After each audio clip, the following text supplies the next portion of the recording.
कृष्ण जी, एक इसमें एक क्वेश्चन है कि आज मालिक की कृपा के बगैर कुछ भी नहीं होना जी पर मालिक हमारा दयावान है, दिन है रात है जी। पर अगर अच्छा है बुरा है, मालिक अगर पिता है तो इतना बुरा होने ही क्यों देता है कि इतने बुरे बुरे कर्म, मतलब इसके लिए छूट है, इसके लिए छूट दी है। दयावान है। नहीं, बड़े दयावान है, बड़े कृपालु हैं, लेकिन आप एक विचार कीजिए, अच्छे नंबर या अच्छा पद प्राप्त करने के लिए कुछ डिग्रियां रखी गई है ना, कुछ बातें रखी गई ना, तो हमारे लिए अच्छाई की सीमा रख दी गई।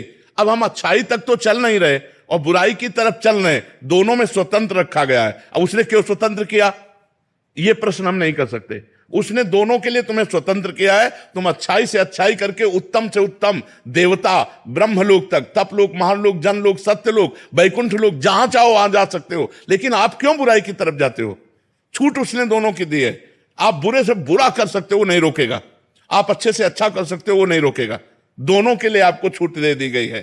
अब ये कह दो कि वो दयालु है तो बुराई बनाई ही क्यों, ऐसा नहीं हो सकता। सीमा एक जैसे मालिक की खेल है। सीमा तो है, जब ज्यादा बुराई करोगे तो तुम्हारा विनाश कर देगा, ये सीमा है। तिनकर काल रूप में भ्राता, वो कुसुमादप कोमलानी और वज्रादप कठोरानी, वो कुसुम से भी कोमल है और वज्र से भी कठोर है। तो भगवान केवल दयावान ही नहीं है, भगवान काल रूप भी है, सर्व विनाशकारी भी है।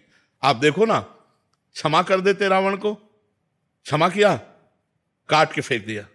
क्षमा कर देते कंस को, क्षमा किया, मार के फेंक दिया, मिट्टी में मिला दिया, पर मिला करके फिर भी परम पद दिया। इसीलिए उनको परम दयालु कहते हैं कि काट करके भी परम पद दिया।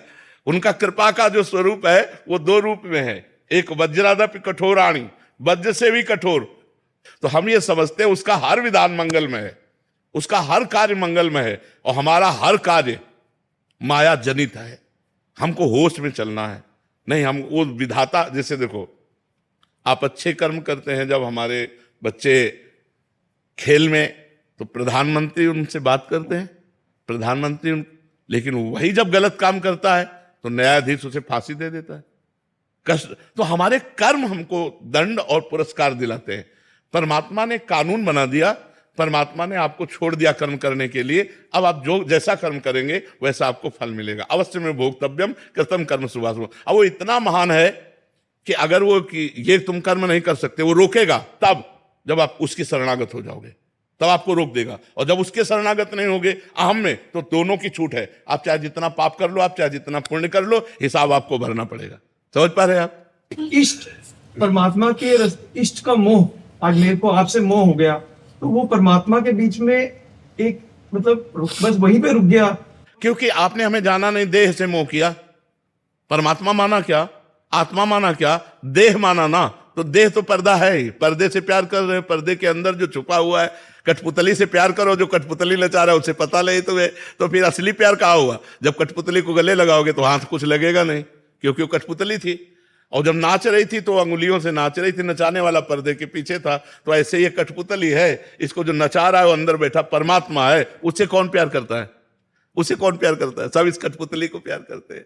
ज्ञान हो जाएगा तो कोई प्रश्न नहीं रहेगा भाई, और अगर ज्ञान नहीं रहेगा तो प्रश्न ही बनता चला जाएगा।